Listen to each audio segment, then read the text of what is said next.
Namaskar. The news is that United States of America, which has nothing to do with the area where Palestine and Israel exist, now intends to form some kind of provisional government to oversee governance in Gaza. Just imagine, thousands of kilometers away. It is a fight between Palestine and Israel. Palestinians are fighting for their right to survival, right to exist as a country, and Israel has been continuously attacking Gaza since 7th October 2023, when 251 Israeli citizens were abducted and about 1,200 were killed.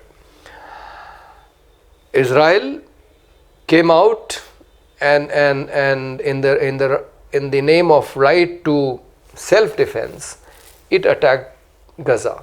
It was quite natural that it would do, but nobody had thought that Israeli attacks would continue so long.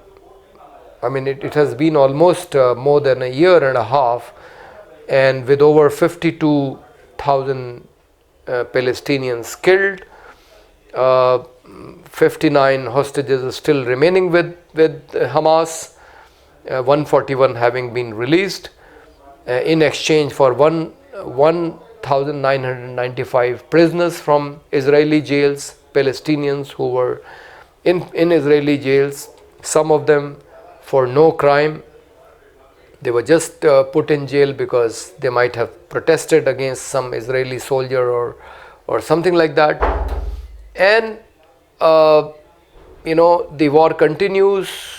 Almost 90 people on an average getting killed, and in the midst of it, we have this news that United States, in consultation with Israel, will form a kind of government there, like they had done in 2003 in Iraq.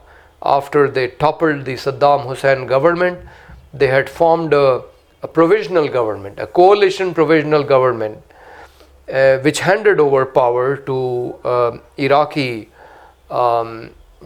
political parties after about a year. But this whole process was dubious, because it was seen as a puppet government controlled by the United States, and it appears as if the same thing is going to happen in Gaza. But this is against the self-respect and the dignity and the sovereignty of the Palestinian people.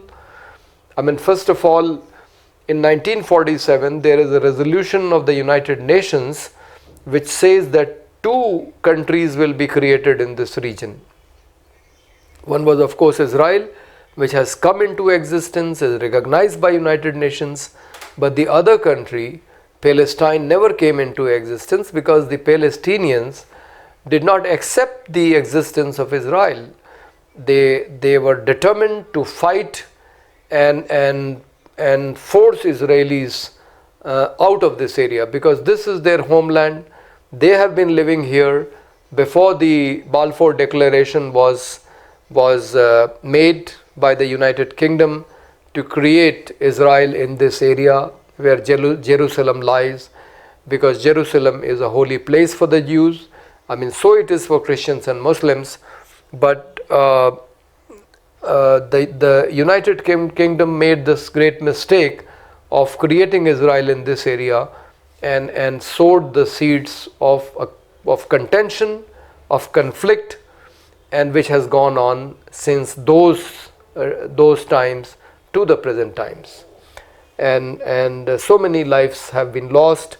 The lives lost of Palestinians disproportionately outnumber the lives of Jews and Israeli citizens, and whereas Jews from all over the world have been brought to resettle in this area, and every day they encroach upon new Palestinian land. They are not limited to the area which was earmarked for them by the United Nations resolution, and they continue to encroach upon the Palestinian areas, which has been a source of contention and discontent among the Palestinians, because of which they continue to fight against Israel.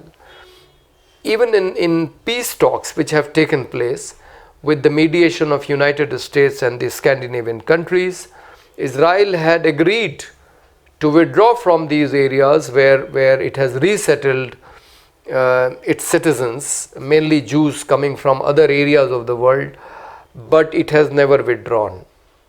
And that is why this fight continues, because just as Palestine doesn't accept the existence of Israel, Israel doesn't accept the existence of Palestine, and wants to take over the entire area, and doesn't agree with a two-state solution, or a single state in which Palestinians are given an equal status as citizens.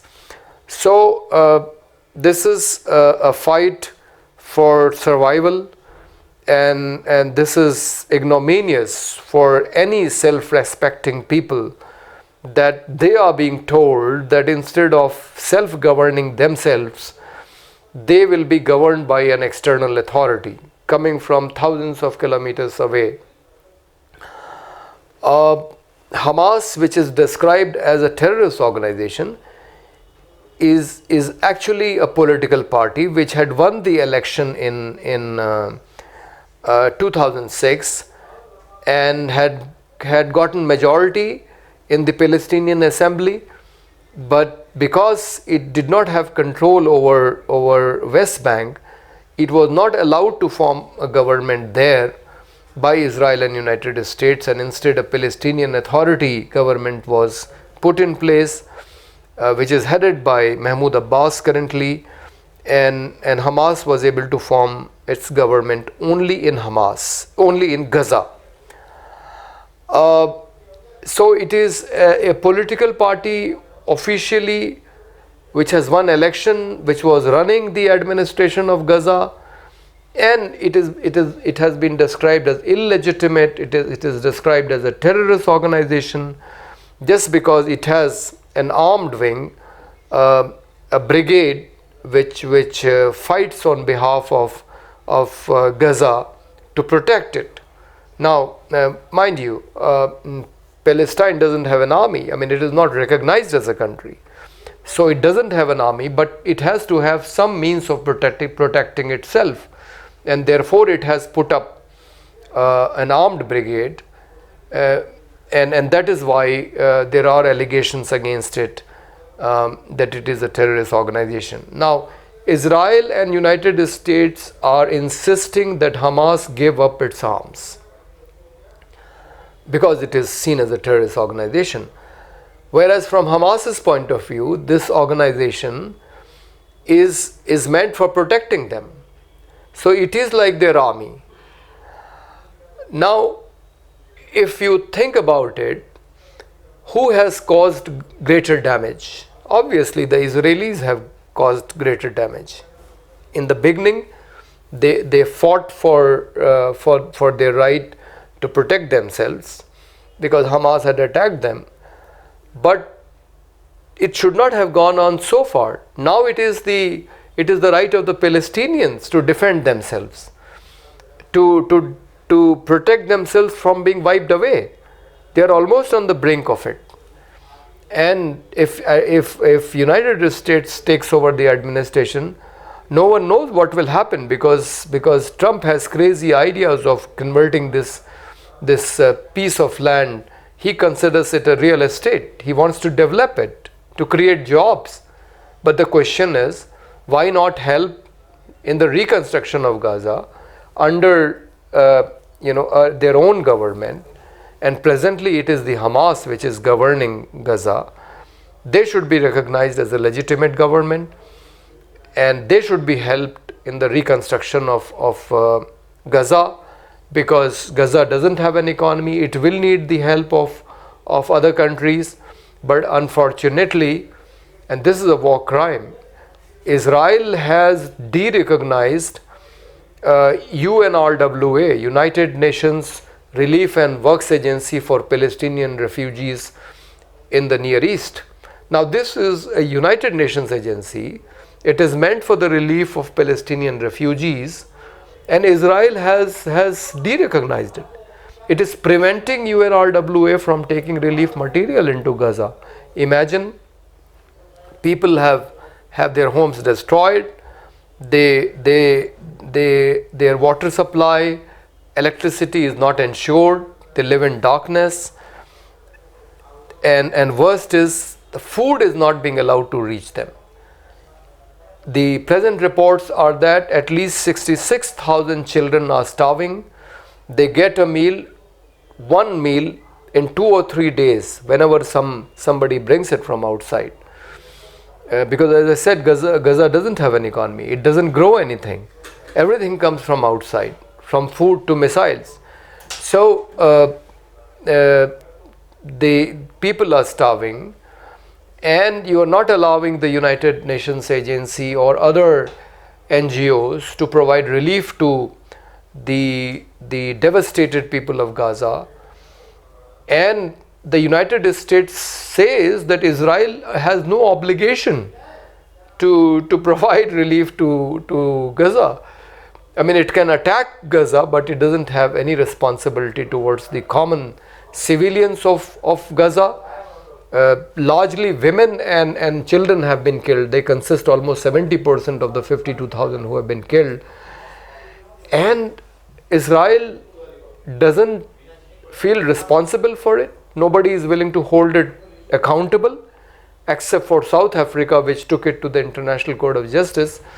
No other country, no forum of United Nations, because every time a resolution comes against Israel, United States and other European countries veto it.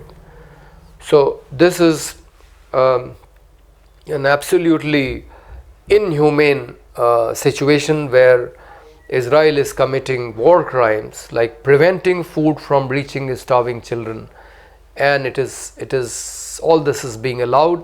We only hope that it comes to end, and there is no question that the Palestinian people will allow any outside authority to govern them when they have fought so valiantly for their survival and are still putting up stiff resistance. They are not willing to let go these 59 hostages unless more prisoners are released from Israeli jails. And they are insisting that reconstruction of Gaza must take place. We hope that it will happen and this war will come to end soon, and Gaza will be back to normal. Thank you.